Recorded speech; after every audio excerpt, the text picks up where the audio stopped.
جزا لا الہ الا اللہ حسینیوں کی جزا لا الہ الا اللہ یزیدیوں کی سزا لا الہ الا اللہ لا الہ الا اللہ کریے لا الہ الا نعرہ تکبیر، نعرہ رسالت، نعرہ تحقیق، نعرہ حیدری، حسینیت، حسینیت۔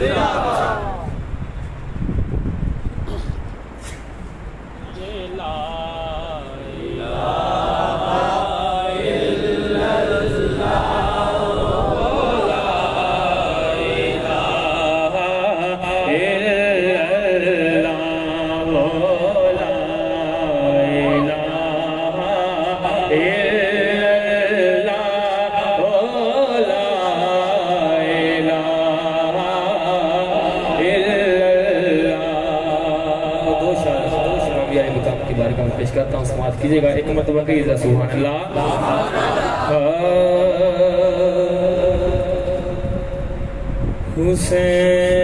حسینیوں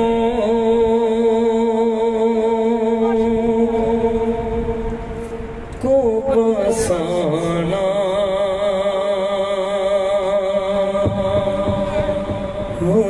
حسین جانتے ہیں حسینیوں کو بسانا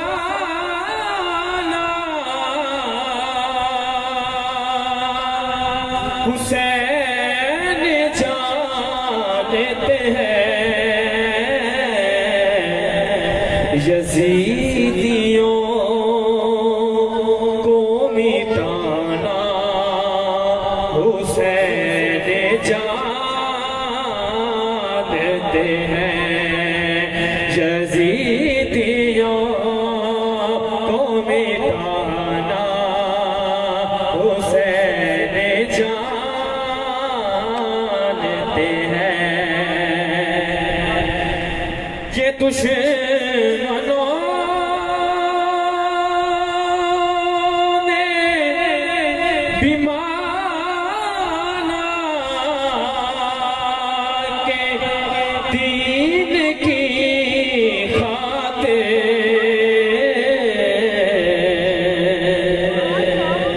یہ دشمنوں نے بیمانا کے دین کی خاطر خدانا حسین جانتے ہیں خود اپنا قربان لوٹانا حسین جانتے ہیں خدا کا دین بچانا حسین جانتے ہیں۔ سبحان اللہ، سبحان اللہ، بہت خوب۔ لفظوں کا یہ ہجوم عطائے حسین ہے، لفظوں کا یہ ہجوم عطائے حسین ہے، میں بھی میرا قلم بھی برائے حسین ہے۔ لفظوں کا یہ ہجوم عطائے حسین ہے، میں بھی میرا قلم بھی برائے حسین ہے۔ بس جہاں جہاں اٹھے نظر حسین ہی حسین ہے، جہاں جہاں اٹھے نظر حسین ہی حسین ہے جہاں جہاں اٹھے نظر حسین ہی حسین ہے شجر شجر ثمر ثمر حسین ہی حسین ہے نبی کی پشت پاک ہو یا کربلا کی خاک ہو یا غرور سجدہ جس کا سر حسین ہی حسین ہے ہاتھ نیچے نہیں ہاتھ اٹھا کے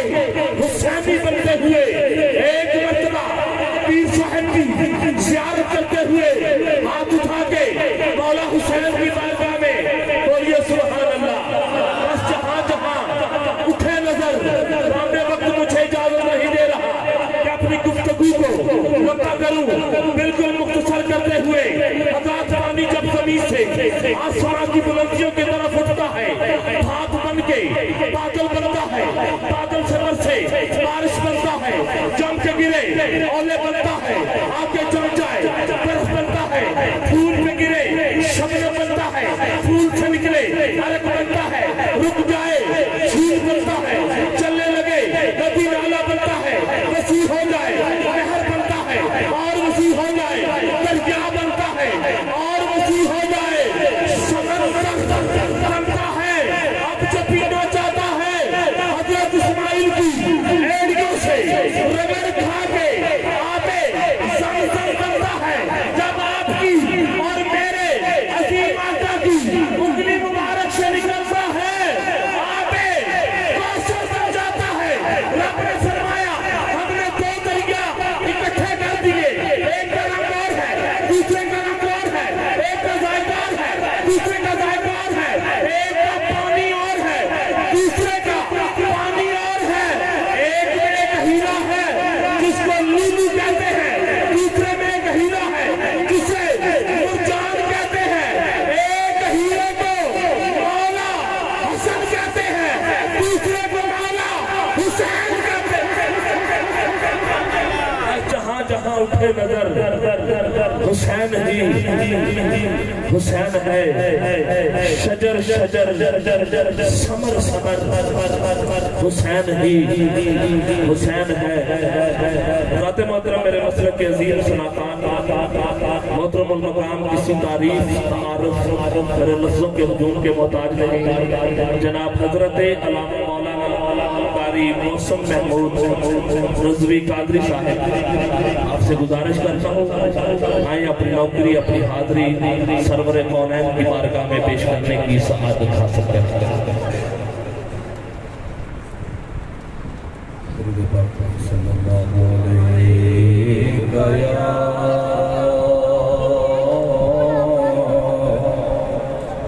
رسول اللہ وسلم علیک یا حبیب اللہ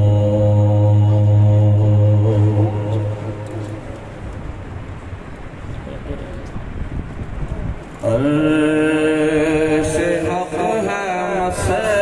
مسند رفعت رسول اللہ کی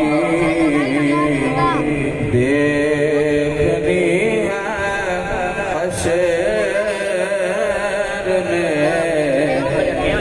عزت رسول اللہ کی دیکھنی ہے حشر میں عزت رسول اللہ کی لاور گل عرش جس کو جو ملا سے ملا لاور گل عرش جس کو جو ملا سے ملا مدتی ہے کونین میں نعمت رسول اللہ کی مدتی ہے کونین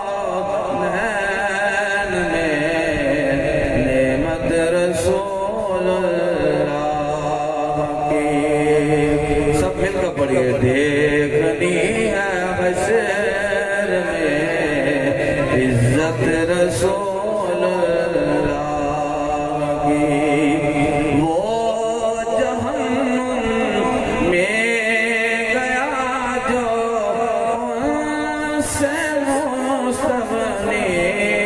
ہوا وہ جہنم میں گیا جو ان سے مستغنی ہوا ہے خلیل اللہ کو حاجت رسول اللہ کی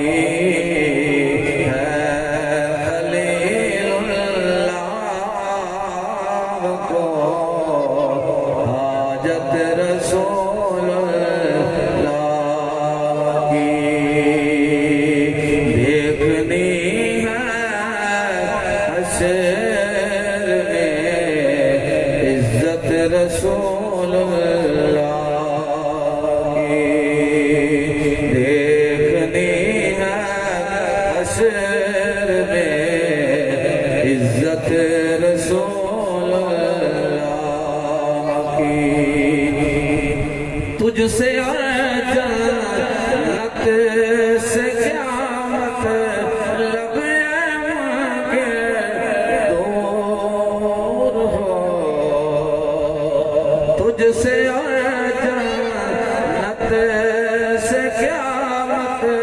لب کے دور ہو تجھ سے جنت سے قیامت لب کے دور ہو ہم رسول اللہ کے جنت رسول اللہ کی ہم رسول اللہ کے جنت رسول اللہ کی سورج پلٹے چاند اشارے سے بچا سورج پلٹے چاند اشارے سے دیکھ لے قدرت رسول اللہ کی بندے منکر دیکھ لے قدرت رسول اللہ کی بندے منکر دیکھ لے طاقت رسول اللہ کی سنت کا ہے بیڑا پار اصحاب حضور اہل سنت کا ہے بیڑا پار اصحاب حضور نجم ہے اور ناؤ ہے عطرت رسول اللہ کی نجم ہے ناؤ ہے عطرت رسول اللہ کی اے رضا خود صاحب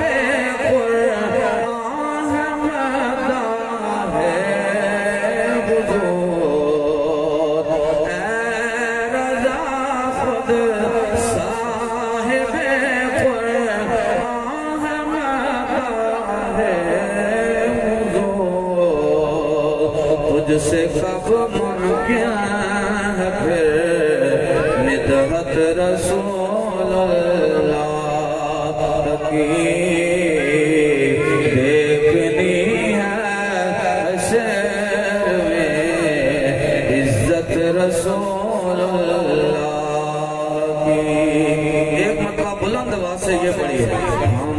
رسول اللہ آیات پڑھ دیجیے ہم رسول اللہ کے